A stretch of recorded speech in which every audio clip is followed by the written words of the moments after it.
కష్టం అనేది మన డిక్షనరీలోనే ఉండకూడదనుకున్నారు.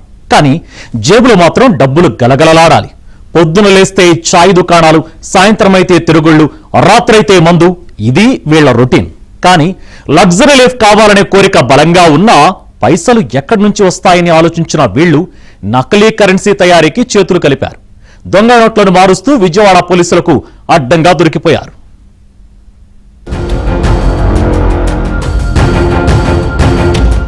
హిందూపురంకి చెందిన భాస్కర్, ధర్మవరం పట్టణానికి చెందిన రాజా స్నేహితులు అనంతపురంలో ఓ రూమ్ తీసుకొని ఉంటున్నారు.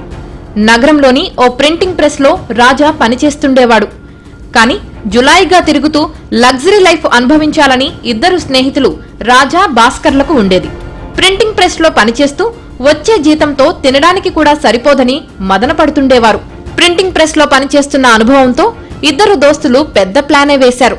దొంగ నోట్లను ముద్రించి వాటిని చలామణీ చేసి లగ్జరీ లైఫ్ అనుభవించాలని స్కెచ్ వేశారు. అనుకున్నదే తడువుగా అనంతపురంలోని 1 టౌన్ పోలీస్ స్టేషన్ పరిధిలో ఉన్న శారదానగర్ లో ఓ రూమ్ ను అద్దెకు తీసుకున్నారు. మార్కెట్లోకి వచ్చిన ఒక లేటెస్ట్ కాస్ట్లీ కలర్ ప్రింటర్ ను, హై ఎండ్ ల్యాప్టాప్ ను, స్మార్ట్ ఫోన్లను ఈఎంఐ పద్ధతిలో కొనేశారు. ప్రింటర్ నుంచి కలకలలాడే 500 రూపాయల నకిలీ నోటు బయటకు రాగానే ముందు వెనక అంచులు పర్ఫెక్ట్ గా కట్ చేసేవారు. చూస్తే ఎవడు గుర్తుపట్టలేనంత ఫినిషింగ్ ఇచ్చేవారు.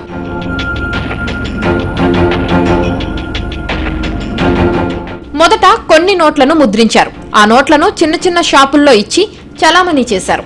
చిన్న షాపుల్లో 500 రూపాయల నకిలీ నోటును మార్చడం సేఫే, కానీ ఎక్కువ నోట్లను మార్చడం నిందితులు రాజా, భాస్కర్లకు సాధ్యపడలేదు. ఇలా రోజుకో నోటు మారుస్తూ కూర్చుంటే లగ్జరీ లైఫ్ ఎప్పుడ్రా అని అనుకున్నారో ఏమో. దొంగ నోట్ల దందాను నెక్స్ట్ లెవెల్ కు తీసుకువెళ్లాలని ఇద్దరు నిందితులు డిసైడ్ అయ్యారు. ఈజీ మనీకి అలవాటు పడ్డ కొంతమంది లోకల్ కుర్రాళ్లను సెట్ చేసుకున్నారు.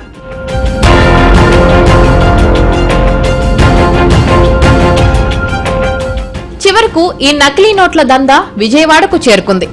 విజయవాడ నగరంలోని మంగారావు అనే నిందితుడు ఓ గ్యాంగ్ ను ఏర్పాటు చేసుకుని నకిలీ నోట్లను చలామణీ చేస్తుండేవాడు. నిందితుడు మంగారావు వ్యవహారం విజయవాడ పోలీసుల నిఘా విభాగానికి చేరాయి. సిటీలో నకిలీ నోట్ల చలామణీ దందా జరుగుతుందని గమనించిన పోలీసులు సైలెంట్ గా స్కెచ్ వేశారు. ఒక చిన్న క్లూ ఆధారంగా మార్కెట్లో నోట్లు మారుస్తున్న ముఠా సభ్యుడు మంగారావును విజయవాడ పోలీసులు చాకచక్యంగా పట్టుకున్నారు.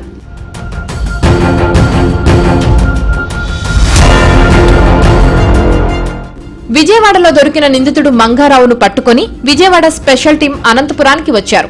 నగరంలోని శారదానగర్ లో దొంగ నోట్లు ప్రింట్ చేస్తున్న రూమ్ వద్ద మకాం వేశారు. గురువారం రాత్రి కింగ్ పిన్లు రాజా, భాస్కర్లు దొంగ నోట్లు ప్రింట్ చేస్తున్న రూమ్ వద్దకు వచ్చారు. విజయవాడ పోలీసులు డోర్ బద్దలు కొట్టి లోపలికి వెళ్లారు. ఆ చిన్న రూమ్ లో సీన్ చూసి పోలీసులు షాక్ అయ్యారు.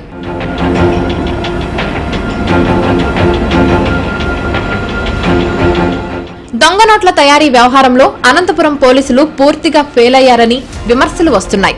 అనంతపురం నగరంలో కొన్ని రోజుల నుంచి అసాంఘిక కార్యకలాపాలు జరుగుతున్నా పోలీసులు పట్టించుకోవడం లేదని విమర్శలు వినిపిస్తున్నాయి. ఏటీఎం మిషన్ల దొంగతనం వ్యవహారంలో అనంత పోలీసులు పూర్తిగా విఫలమయ్యారు.